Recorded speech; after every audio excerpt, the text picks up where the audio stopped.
Hello students and welcome to the another video of English by Nawaj.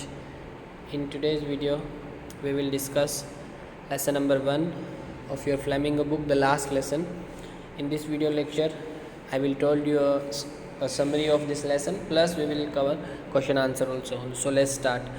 देखो basic इसमें क्या है, main character जो इसमें है वो दो है, फ्रेंच एक स्कूल बॉय होता है और एम हेमल जो एक टीचर होता है। तो इसमें क्या होता है, पहले आप समझना ये जो स्टोरी है ये फ्रैंको रशियन वॉर से रिलेटेड है। फ्रैंको रशियन वॉर जो 1870 से 1871 के बीच में हुआ था, उसमें क्या होता है कि जो फ्रांस और पर्शिया के अंदर कुछ ऐसे पार्ट्स थे, जैसे कि आप अभी का जो जर्मनी है वो था, पोलैंड था और ऑस्ट्रिया था, ये तीनों मिला के पर्शिया को फॉर्म करते थे। तो पर्शियन जो लोग थे या पर्शियन जो आर्मी थी उन्होंने फ्रेंच को इस वॉर में हरा दिया था, या एक वॉर जब चल रहा था तो जो फ्रांस जो था वो जर्मनी के अंडर में था। तो इस लेसन में ये बताया गया है कि कैसे एक जो लैंग्वेज किसी दूसरे नेशन के ऊपर हम जब इम्पोज करते हैं तो क्या प्रॉब्लम्स आती है, और अगर कोई एक नेटिव अपनी ही लैंग्वेज नहीं बोल पाता है तो क्या उसको फील होता है, क्या उसको प्रॉब्लम आती, वो इस लेसन में हम समझेंगे। तो होता क्या है कि इसमें ये स्कूल बॉय होता है, फ्रेंच नाम का लड़का होता है। तो ये काफ़ी मतलब एक ऐसा बॉय होता है जिसको स्टडी से या पढ़ाई से इतना कोई इंटरेस्ट नहीं होता है। हमेशा जब भी ये स्कूल जाता तो लेट जाता था, अगर क्लासेस भी अटेंड करता तो कभी बाहर चिड़िया को देखता, कभी पर्शियन सोल्जर्स ड्रिल कर रहे होते हैं उनको देखता है, मतलब in the sense he was not attentive in his class. तो एक दिन क्या होता है कि इसके टीचर जो ये एम हेमल है, इन्होंने बोला था इनको पिछले दिन प्रीवियस क्लास में बोला था कि मैं तुम्हें को अगले दिन पार्टिसिपल्स के रूल पूछूंगा। तो ये जो लड़का है फ्रेंच, इसको पार्टिसिपल के रूल के बारे में कुछ नहीं आता था। तो अगली सुबह ये स्कूल जाने के लिए लेट हो जाता है, तो फटाफट जाता है। ये रास्ते में ये सोचता है कि सर तो आज पार्टिसिपल्स के रूल पूछने वाले हैं, मेरे को पार्टिसिपल्स के बारे में कुछ पता ही नहीं। मैं एक काम करता हूँ, स्कूल बंक कर लेता हूँ और कहीं अच्छी जगह पे जाके बैठ जाता हूँ। फिर पता नहीं इसको कुछ ऐसा लगता है, ये थोड़ा जल्दी जाता है तो रास्ते में एक बुलेटिन बोर्ड पड़ता है। बुलेटिन बोर्ड वो जगह जहाँ से सारी न्यूज़ बताई जाती है, सारी न्यूज़ वहाँ, जैसे आप नोटिस बोर्ड ले लो, तो वहाँ पे जो एक ब्लैक स्मिथ होता है वो इसको बोलता है कि little child you have so much time to reach school, यानी कि आपके पास बहुत सारा समय है स्कूल पहुँचने का। तो ये सोचता है कि ये जो ब्लैक स्मिथ है ये मेरा मजाक उड़ा रहा है, एक तो मैं ऑलरेडी लेट हो गया हूँ, लेकिन ये मेरे को कह रहा है तुम्हारे पास बहुत कुछ मतलब बहुत सारा समय है। फटाफट ये वहाँ नहीं रुकता है, वहाँ काफ़ी बुलेटिन बोर्ड के यहाँ भीड़ भी हो रही होती है उस टाइम। फिर फटाफट ये स्कूल जाता है तो थोड़ा ये ऑर्डिनरी सा फील करता है, नहीं सॉरी मतलब इसको थोड़ा सा डिफरेंट फील होता है। ये सोचता है जब हम डेली स्कूल आता हूँ मैं तो काफ़ी मतलब नॉइज़ सुनाई देती है मुझे, बच्चे अपने लेसन को रिपीट कर रहे होते हैं, opening in the closing of the desk, यानी कि जो बेंचेस को हिलाना उसकी आवाज़, या फिर जो हमारे टीचर है एम हेमल वो अपना रूलर जब उस पर टेबल के ऊपर मारते हैं तो उसकी आवाज़, ये काफ़ी एक इतनी आवाज़ आती है कि बाहर स्ट्रीट तक आवाज़ आती है। लेकिन आज ऐसा लग रहा है जैसे संडे मॉर्निंग है इन द सेंस स्कूल नहीं चल रही है और बिल्कुल शांत सा माहौल है। तो ये काफ़ी मतलब सोचता है। फिर ये क्या नीचे खिड़की से देख लेता है अपने टीचर को, और इसके सारे जो क्लासमेट है वो अपनी अपनी जगह पे बैठे होते हैं, और इनका जो टीचर था उनका जो रूलर था इसके आर्म के यहाँ पे था। तो ये डर जाता है, ये सोचता है कि चलो ठीक है अब स्कूल जाने। फिर ये जैसे ही गेट के यहाँ जाता है, इसके टीचर एम हेमल बोलते हैं कि लिटिल फ्रेंच जल्दी आ जाओ, हम तुम्हारे बिना ही स्टार्ट करने वाले थे। फिर ये जाके अपनी जगह पे बैठ जाता है। 2-5 मिनट बाद जब ये नोटिस करता है कि आज तो जो पीछे जो बेंचेस हमारी क्लास की खाली थी, आज वो बेंचेस खाली नहीं है। आज वहाँ पे गांव के जो लोग हैं, जो पुराना मेयर थे या जो पोस्टमैन थे, ओल्ड पीपल, वो भी बैठे हुए हैं। और उसके अलावा आज जो मेरे जो टीचर हैं इन्होंने काफ़ी एक अच्छी ड्रेस पहन रखी है, ग्रे कोट पहना हुआ है, टाई लगा रखी है, और जो एम्ब्रॉयडरी वाली हैट है ये पहन रखी है। ये ड्रेस तो कभी ये नॉर्मल दिनों में नहीं पहनते, ये तो मतलब या तो प्राइज़ डे होता है या कोई इंस्पेक्शन होता है तब पहनते हैं। तो ये सोचता है आज कुछ डिफरेंट है, शायद आज कुछ अलग है। एक तो सुबह मैंने जब स्कूल आ रहा था तब भी मैंने नॉइस नहीं सुनी। अभी मेरे टीचर ने नए कपड़े पहने हुए हैं जो नॉर्मल डेज़ पे वो नहीं पहनते, और जो गांव वाले जो लोग हैं वो कभी नहीं आते हैं और आज हमारी क्लास के पीछे बैठे हैं। फिर क्लास स्टार्ट होती है तो इनके टीचर बोलते हैं एम कि पार्टिसिपल्स का जो मैंने कल तुमसे बोला था उनके रूल्स के बारे में, तो आज तुमको यहाँ पे आगे आके सबको वन बाय वन पार्टिसिपल्स के रूल्स बोलने। तो लिटिल फ्रेंच थोड़ा डर जाता है, लेकिन ये सोचता है नहीं, मैं आगे जाके और सारे रूल्स बोल दूँगा। फिर क्या होता है कि जब ये आगे जाता है और बोलता है तो ये काफ़ी हक्का बक्का सा रह जाता है और बोल ही नहीं पाता है।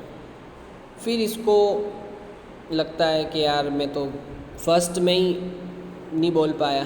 तो फिर क्या होता है कि इनके जो टीचर होते हैं एम हेमल, वो बोलते हैं कि ये जो है हमारा लास्ट लेसन होगा फ्रेंच लैंग्वेज का, क्योंकि जर्मनी से बर्लिन से ऑर्डर आ गया है कि अल्सेज और लोराइन, ये दो डिस्ट्रिक्ट मान लो आप, फ्रांस की दो डिस्ट्रिक्ट है, तो अल्सेज और लोराइन जो दो स्कूल हैं, उन जो दो डिस्ट्रिक्ट है उनकी स्कूल में सिर्फ जर्मन लैंग्वेज ही पढ़ाई जाएगी, फ्रेंच लैंग्वेज नहीं पढ़ी जाएगी। तो ये सुनकर फ्रेंच को काफ़ी मतलब शॉक्ड होता है कि अभी तो मैं फ्रेंच लैंग्वेज सीखा भी नहीं हूँ और एक नई लैंग्वेज में कैसे, और हम फ्रांस में रह रहे हैं और हम फ्रेंच लैंग्वेज नहीं बोलेंगे और जर्मन लैंग्वेज बोलेंगे। तो ये सुन के काफ़ी उसको थोड़ा अटपटा सा फील होता है। फिर ये सोचता है कि अच्छा, ये बुलेटिन बोर्ड पे यही नोटिस लगा था कि जर्मनी से जो ऑर्डर आया है, क्योंकि बुलेटिन बोर्ड पे 2 सालों से इनके लिए हमेशा बुरी खबर ही आती थी। तो ये सुन के इसको काफ़ी बुरा लगता है। फिर क्या होता है कि एम हेमल अपना लास्ट लेसन स्टार्ट करते हैं। तो ये जो फ्रेंच जो बच्चा है ये उस लेसन को इतना अटेंटिवली सुनता है, उसको सब कुछ समझ में आ जाता है। और जो उसका टीचर होता है वो भी मतलब ऐसे पढ़ा रहा था जैसे एक ही बार में वो पूरी फ्रेंच लैंग्वेज इनके माइंड में फिट करना चाहता था। फिर ये सोचता है कि काश मैं इस लेसन को या इन चीज़ों को पहले भी इसी तरीके से पढ़ता। तो जब क्या होता है कि फिर ये जो पार्टिसिपल्स का जो ये रूल नहीं बोल पाता है, तो इसके टीचर बोलते हैं, एम हेमल इस फ्रेंच को बोलते हैं कि आज मैं तुम्हें डांटूंगा नहीं, आज मैं तुम्हें यही समझाना चाहूँगा कि हम लोग क्या सोचते हैं कि हमारे पास बहुत टाइम है, हम कल सीख लेंगे, परसों सीख लेंगे, लेकिन आज देखो, आज अब ये तुम्हारा लास्ट फ्रेंच का लेसन है और तुमको अभी फ्रेंच लिखना बोलना भी नहीं आता है। और जो बाहर के लोग जो आएंगे वो तुमको देख के हंसेंगे कि तुम कहते तो हो खुद को फ्रेंचमैन, लेकिन तुमको फ्रेंच बोलना और लिखना भी नहीं आता है।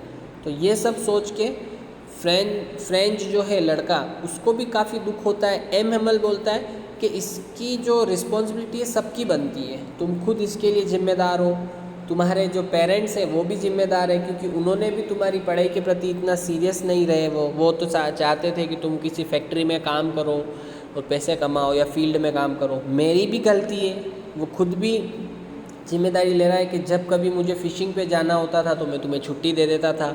कभी मैं कहता जाओ आज मेरे गार्डन में, मतलब इसका गार्डन पास में ही था, तो मेरे गार्डन में पानी दे के आ जाओ फ्लावर्स को। तो सबकी गलती है। फिर फ्रेंच को लगता है कि अच्छा, इसी वजह से ये जो विलेजर्स है ये भी पीछे आए हैं बैठने, मतलब the villagers were showing respect towards M Hamel because of his 40 years of service in the same school. M Hamel जो थे वो 40 सालों से उसी स्कूल में काम कर रहे थे। तो उन विलेजर्स को भी दुख फील हो रहा था, हमने भी पढ़ाई नहीं की, हमने भी यही सब किया, लैंग्वेज नहीं सीखी, और अब हमारे ऊपर एक दूसरी लैंग्वेज इम्पोज की जाएगी। तो उनको भी काफ़ी दुख हो रहा था। तो सब लोगों को काफ़ी एक ऐसा था।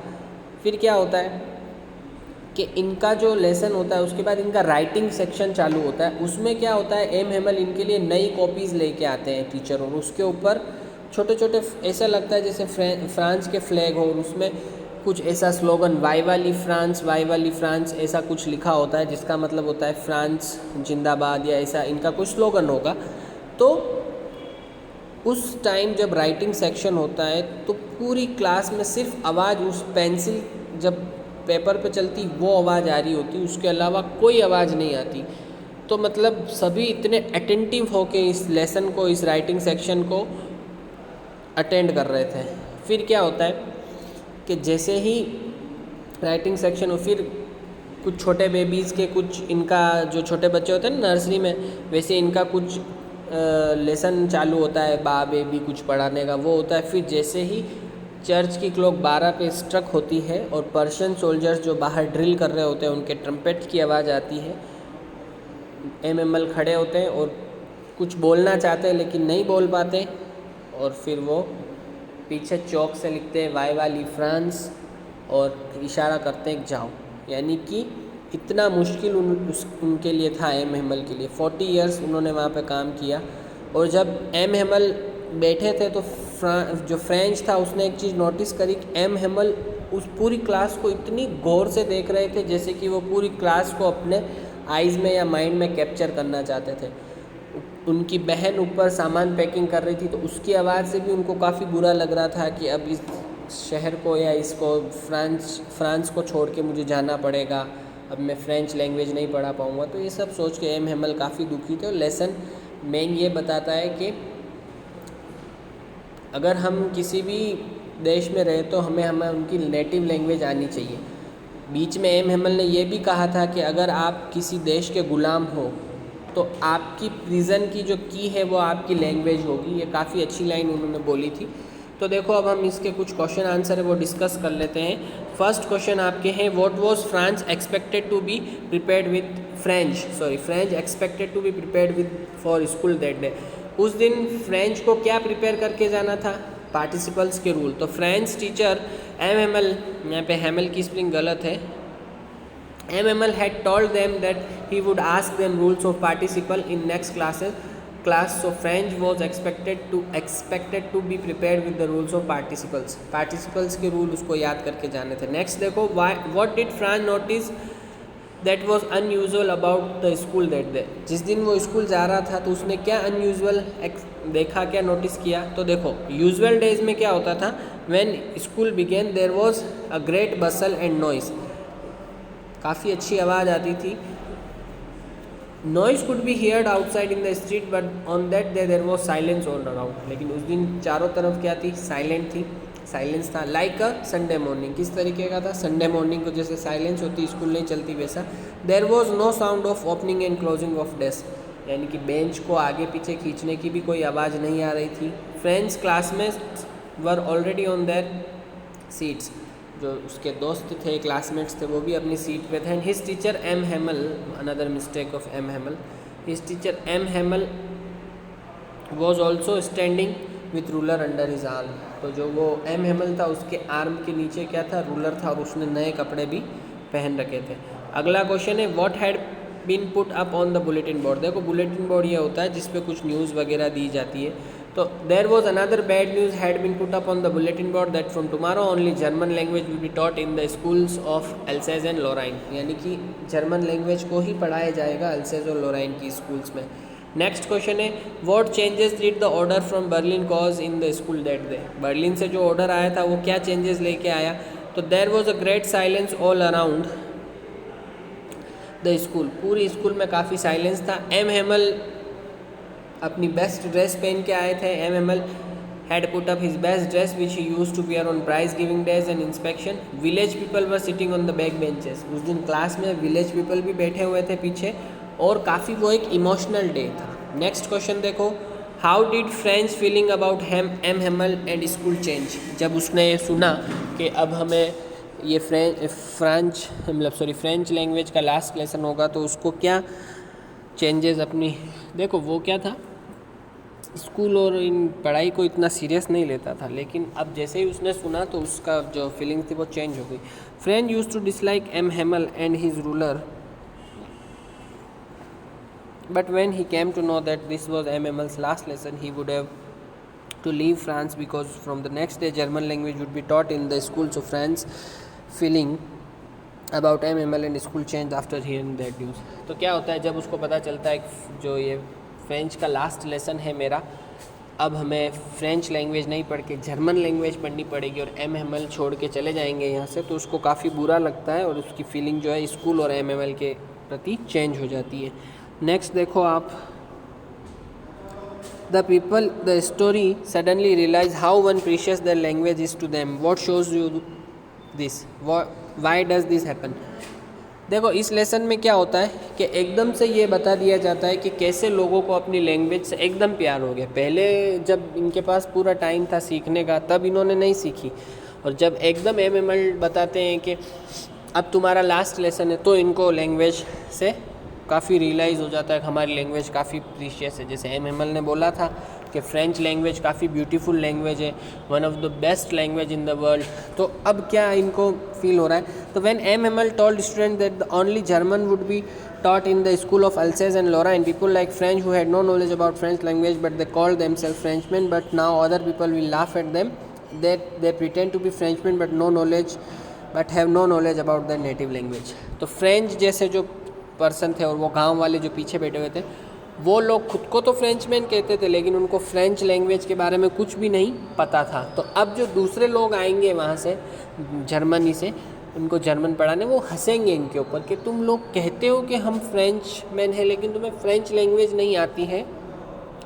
M Hamel praised French language and said French is the most beautiful language in the world. He said enslaved people their native language is the key for their prison. Then the French people realize how precious their language is. This is the important line.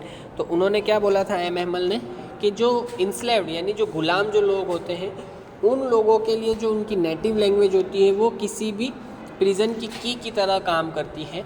तो ये सुन के उन लोगों को, village people को और French को काफ़ी लगा कि हमारी लैंग्वेज कितनी प्रीशियस है। नेक्स्ट है French things will they make them sing in German even the pigeons, what could this mean? There could he more than one answer.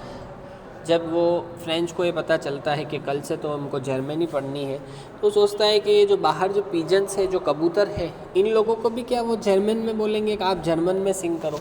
देखो ये शो करता है कि किसी के भी ऊपर हम किसी भी लैंग्वेज को इम्पोज नहीं कर सकते, थोप नहीं सकते। आप इंडिया में रह रहे हो, आपको हिंदी आती है तो आपको हिंदी आनी चाहिए। आपको बाहर से कोई आके नहीं आपको तो यही लैंग्वेज बोलनी है, तो ये नहीं हो सकता। तो यही यहाँ पे ये शो करता है। This comment shows that French was not in favour of the decision, यानी कि जो डिसीजन लिया गया था वो फ्रेंच उसके फेवर में नहीं था। When he came to know that only German language would be taught in the schools of Alsace and Lorraine, this shows the language of conquerors being deprived from learning of mother language. Mother tongue would mean cutting of all bonds with motherland. The order was perfect example of linguistic chauvinism. अब यहाँ पे क्या होता है कि ये जो German जो पीपल थे ये दर्शाते हैं कि ये लोग क्या सोचते थे, हमारी जर्मनी को हम पूरे वर्ल्ड में जर्मन लैंग्वेज को थोप देते हैं और हमारी लैंग्वेज ही बेस्ट है। तो ये दर्शाता है कि ये लोग क्या करना चाहते हैं, इम्पोज करना चाहते हैं अपनी लैंग्वेज को, और जो फ्रांस के जो लोग थे उनसे उनकी लैंग्वेज को छीनना चाहते हैं ताकि उनका जो बॉन्ड अपने मदरलैंड से वो ख़त्म हो जाए। नेक्स्ट है व्हेन अ पीपल, यहाँ पे द पीपल होना चाहिए, when the people are enslaved as long as they hold fast to the language, it is as if they had the key to prison. Can you think of the example of history where a conquered people had their language taken away from them or had a language imposed them?